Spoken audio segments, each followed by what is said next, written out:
This is the Bahamas Tonight, the Northern Edition. Good evening, I'm Sabrina Brown. It's great to have you with us. Topping the news tonight, the government's attempt to generate revenue through the implementation of a new environmental tax is creating a challenge among some tire dealers here on Grand Bahama. As we hear in this report, a local dealer says consumers can expect to pay more because of this new tax. Joan Davis-Roll reports. The impact on the government's new tariff on the importation of tires have a domino effect. Owner of KMW Tire Store, businessman Michael Jones, says when businesses pay more, local consumers have to as well. The government has find it necessary to add an environmental tax to all tires that are now entering the country. And as a result of this increase, of course, that's an increase that's going to have to be passed on to the consumer.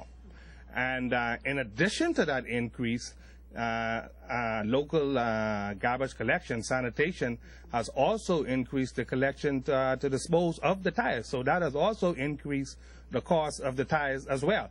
And so the consumer is actually finding that they are paying an extra somewhere between $8 to $10 extra for the purchase of a tire, whether it be a new tire or a used tire. The taxes on importation is one issue. Another is disposing of them. Jones says the waste disposal company Sanitation Services also recently announced a hike in services. Letters were issued by the company advising of a 100% increase, which went into effect July 1st. What sanitation has done, they have increased their collection of tires went from $200 a truckload to $400 a truckload effective the 1st of July of this year, 2013. And a lot of the tire companies were having sanitation collect their tires with one of the larger trucks that they have.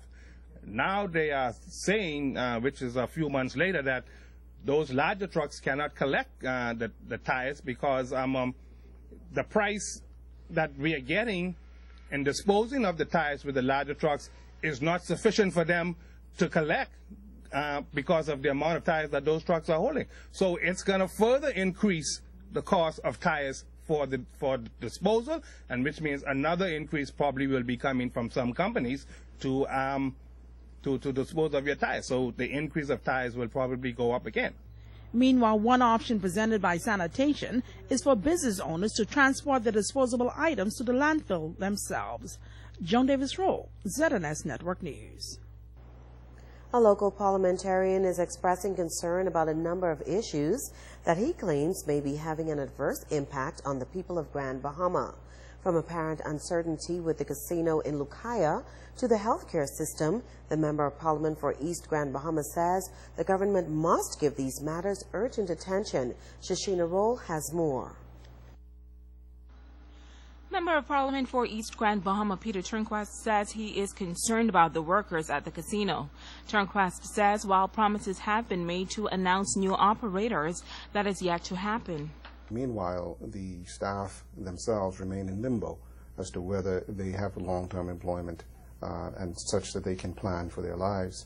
I had the opportunity to visit the casino, and looking at it, it's a very dismal picture. The number of players at the casino was very disappointing, and certainly that is not sustainable in the long term. And so it is important that the government gets on with appointing whoever it wants to select as the operator. Minister responsible Obi Wilshcombe has gone on record to say that there are a number of companies expressing an interest in the gaming facility.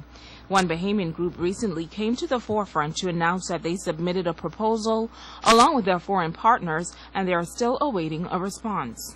To the extent that any group has the capability and the backing, both locally and internationally, to carry out that project, we believe they ought to be given favorable consideration, no matter who they are. And at the very least, they ought to be able to receive some kind of indication of whether their proposal is being considered in a favorable light. But Turnquest says there is also another pressing issue here on Grand Bahama. After receiving a call from a resident whose husband needs surgery, he says he found out that there is desperate need for beds at the Rand Memorial Hospital. That is a ridiculous position to be in this day and time, and it points to the urgent need for an expanded hospital. The present government indicated that they wanted to build a new hospital. Well, that is a laudable goal, and certainly Grand Bahama deserves a new hospital. But we also work in a practical environment, and we have to recognize that the resources that are available may not be available for that at this time. Noting that this is a public health issue, he says something must be done to ensure that residents receive proper health care in a timely manner.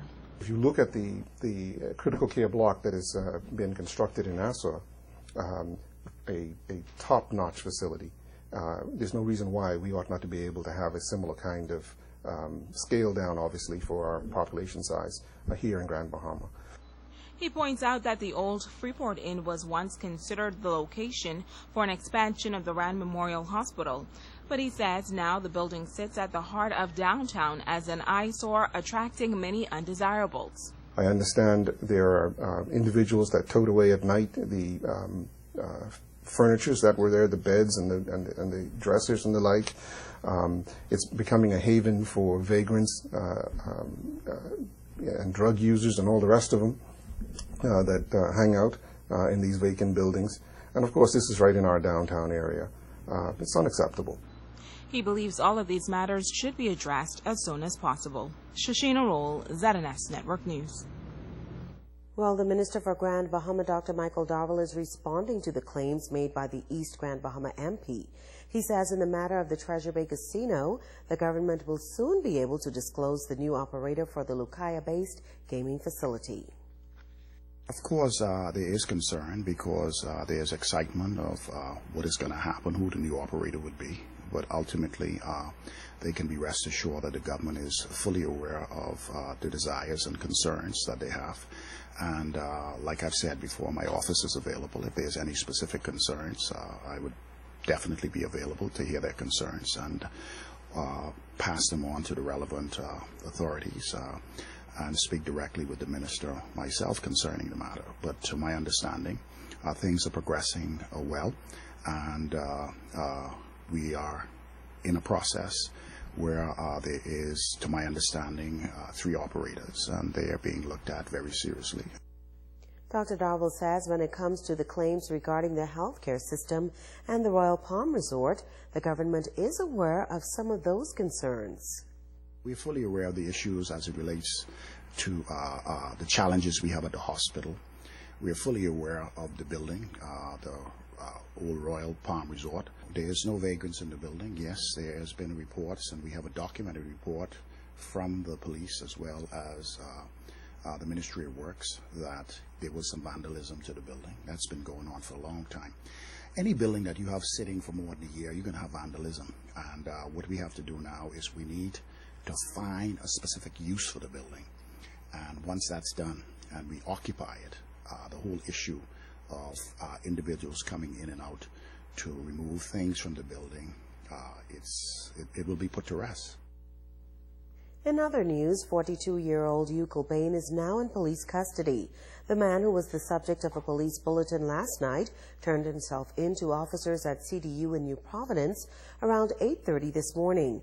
Police tell us that Bain, who is known to reside in New Providence, Fresh Creek Andros, and Mayfield Park here on Grand Bahama, was wanted on armed robbery charges. This just in, a tanker has reportedly run aground about half a mile from the shoreline off Lovers Beach in 8 Mile Rock. ZNS News has learned that the Formosa Falcon encountered low tide and is currently trapped with a portion of the vessel touching the seabed. We spoke with a boater in the area who told us that the stern of the tanker is still in deep water and that a towing company is in the area trying to assist. Meantime, the tide is expected to rise around midnight. Stay with us. The Bahamas Tonight Northern Edition is coming right back.